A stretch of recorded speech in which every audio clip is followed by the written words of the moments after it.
بسم اللہ الرحمن الرحیم۔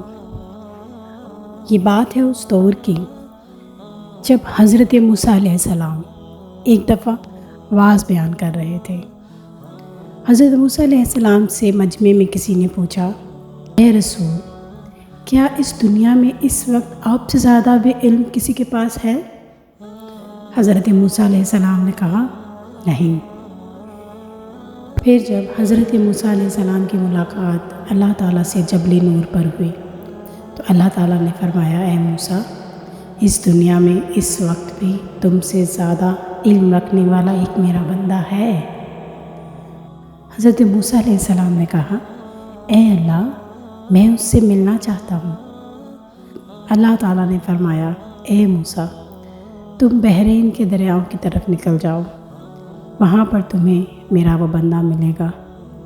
اپنے ساتھ ایک بھنی ہوئی مچھلی لیتے جانا۔ وہ مچھلی جہاں پر زندہ ہو کر اپنا راستہ بنا لے، سمجھ لینا وہیں تمہاری ان سے ملاقات ہو جائے گی۔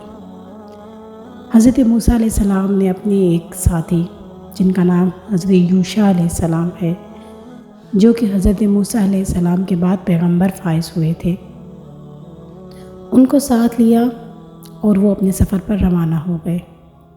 حضرت موسیٰ علیہ السلام نے اپنے ساتھی سے کہا کہ میں مدتوں اس سفر پر چلتا جاؤں گا جب تک اپنا مقصد نہ پالوں۔ خیر، ایک مقام پر پہنچے، وہاں پر حضرت موسیٰ علیہ السلام کچھ دیر سستانے کے لیے وہ بیٹھ گئے۔ حضرت موسیٰ علیہ السلام تو فوراً سو گئے۔ حضرت یوشع علیہ السلام ابھی وضو کر رہے تھے کہ اچانک انہوں نے دیکھا کہ مچھلی اچانک زندہ ہوئی اور پھڑپھڑاتی ہوئی پانی کی طرف چل پڑی۔ پانی نے رستہ دیا اور وہ پانی میں چلی گئی۔ حضرت یوشع علیہ السلام بڑے حیران ہوئے۔ خیر، جب موسیٰ علیہ السلام جاگے تو حضرت یوشع علیہ السلام اس وقت تک اس واقعے کو بھول چکے تھے۔ اب دونوں آگے چلے اور چلتے چلتے چلتے تقریباً ایک دن گزر گیا تو حضرت موسیٰ علیہ السلام نے کہا کہ ہمارا صبح کا وہ کھانا تو لاؤ۔ بھوک کی وجہ سے انہوں نے اس مچھلی کا تقاضا کیا تو یوشع علیہ السلام کو فوراً وہ بات یاد آئی تو انہوں نے اس سارے واقعہ کا ذکر کیا اور بولا، مجھے معاف کیجئے کہ میں بھول گیا۔ حضرت موسیٰ علیہ السلام نے کہا، یہی تو ہم چاہتے تھے۔ خیر، دونوں واپس پلٹے۔ جب وہاں پہنچے اس مقام پر تو انہوں نے دیکھا ایک بہت ہی نہایت عمدہ ہستی وہاں پر موجود ہے۔ حضرت موسیٰ علیہ السلام نے ان سے ان کا نام پوچھا تو انہوں نے کہا، آپ موسیٰ ہیں؟ حضرت موسیٰ علیہ السلام نے کہا، جی۔ حضرت موسیٰ علیہ السلام نے کہا، میں آپ کے ساتھ رہ کر اپنے علم میں اضافہ کرنا چاہتا ہوں۔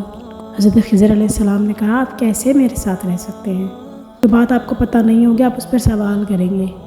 حضرت موسیٰ علیہ السلام نے کہا، میں آپ سے سوال نہیں کروں گا، آپ مجھے اپنے ساتھ رکھیے۔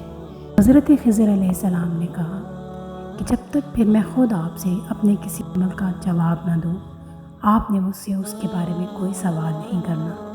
حضرت موسیٰ علیہ السلام نے ہاں میں جواب دیا۔ اب دونوں نے ایک کشتی میں سوار ہونے کا ارادہ کیا تو کشتی جب درمیان میں پہنچی تو حضرت خضر علیہ السلام نے اس کشتی میں سوراخ کر دیے۔ حضرت موسیٰ علیہ السلام کو یہ بات بہت عجیب لگی۔ جب وہ لوگ اترے تو آپ نے کہا کہ یہ آپ نے کیا کیا؟ آپ نے ایک ثابت کشتی سوراخ کر کے خراب کر دی، وہ بیچارے غریب لوگ تھے۔ حضرت خضر علیہ السلام نے کہا، میں نے آپ سے نہ کہا تھا آپ میرے ساتھ ہرگز نہ رہ سکیں گے؟ حضرت موسیٰ علیہ السلام نے کہا، مجھے معاف کیجیے، اب میں آپ سے نہیں پوچھوں گا۔ خیر، آگے چلے، ایک باغ میں پہنچے، کچھ بچے کھیل رہے تھے۔ حضرت خضر علیہ السلام نے ان میں سے ایک بچہ قتل کر دیا۔ حضرت موسیٰ علیہ السلام کو بہت غصہ آیا۔ انہوں نے کہا، یہ آپ نے کیا کیا؟ آپ نے بغیر کسی وجہ کے، بغیر کسی چیز کے آپ نے ایک بچے کو قتل کر دیا، یہ آپ نے بہت بری بات کی۔ حضرت خضر علیہ السلام نے کہا، میں نے آپ سے نہ کہا تھا آپ ہرگز میرے ساتھ نہ رہ سکیں گے؟ حضرت موسیٰ علیہ السلام نے کہا، اگر اب میں آپ سے سوال کروں تو پھر ہم ایک دوسرے سے جدا ہو جائیں گے۔ اب یہ تینوں چلے۔ خیر، چلتے چلتے یہ گاؤں کے پاس پہنچے۔ وہاں انہوں نے گاؤں والوں سے کھانا مانگا۔ گاؤں والوں نے ان کو کھانا دینے سے انکار کر دیا۔ آگے چلے تو دیکھا کہ ایک دیوار گرنے والی ہے۔ حضرت خضر علیہ السلام نے اس دیوار کو سیدھا کر دیا، لیکن ان سے کوئی معاوضہ نہیں لیا۔ حضرت موسیٰ علیہ السلام نے کہا آپ چاہتے تو ان سے کچھ معاوضہ لے لیتے جس سے ہم کھانا کھا لیتے۔ حضرت خضر علیہ السلام نے کہا یہ میری اور آپ کی جدائی کا وقت ہے، اب میں آپ کو ان باتوں کا پھیر بتاؤں گا جن پر آپ سے صبر نہ ہو سکا۔ پہلی بات، وہ جو کشتی تھی اس کشتی کے پیچھے ایک بادشاہ آ رہا ہے جو ہر ثابت کشتی زبردستی چھین لیتا ہے کیونکہ وہ آگے جنگ کرنے جا رہا ہے۔ یہ غریب لوگ تھے، ہمیں ڈر ہوا کہ یہ ان سے بھی چھین لے گا، لیکن اگر کشتی میں تھوڑا سا کمی بیشی ہو تو وہ چھوڑ دیتا ہے، تو اس لیے میرے رب نے فرمایا کہ اس میں سوراخ کر دو۔ میں نے سوراخ کر دیا تاکہ ان کا روزگار چلتا رہے۔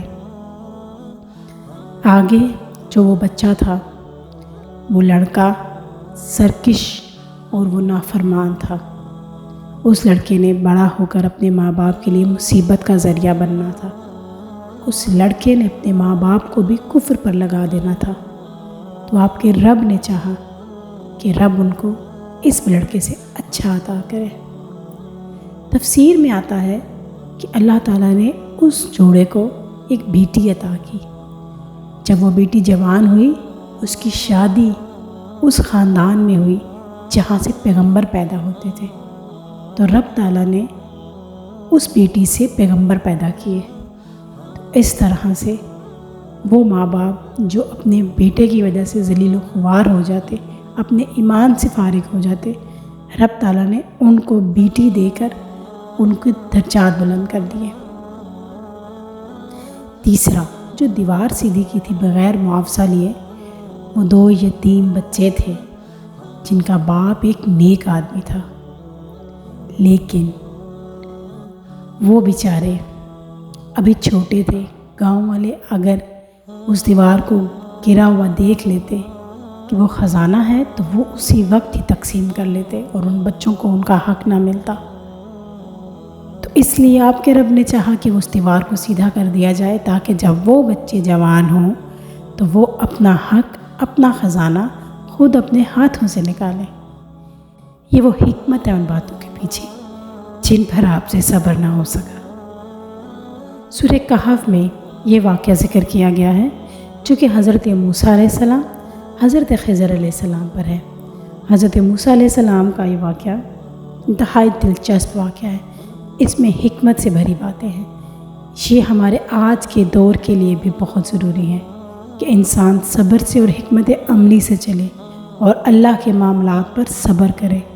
ہم انسان نہیں جانتے کہ رب نے ہمارے لیے کس واقعے میں کیا حکمت رکھی ہے، بس تھوڑا صبر اور انتظار اور اللہ کی مدد حاصل کرے، اس سے سارے معاملات درست ہو جاتے ہیں۔ حضرت موسیٰ علیہ السلام پیغمبر ہوتے ہوئے نہ جان سکے کہ اللہ ان کو کیا احکامات دے رہا ہے، تو سوچیں ہم عام انسان ہیں، ہم اللہ کے رازوں کو کیسے جان سکیں گے؟ جیسے کہ اللہ فرماتا ہے کہ انسان کو بہت تھوڑا علم دیا گیا ہے، تو اس چیز پر توجہ دیں۔ ان واقعات میں بہت سبق ہے ہمارے لیے۔ امید ہے آپ کو ان واقعات کی حکمت اپنی زندگی میں بہت رہنمائی فرمائے گی۔ انشاءاللہ۔ اللہ حافظ۔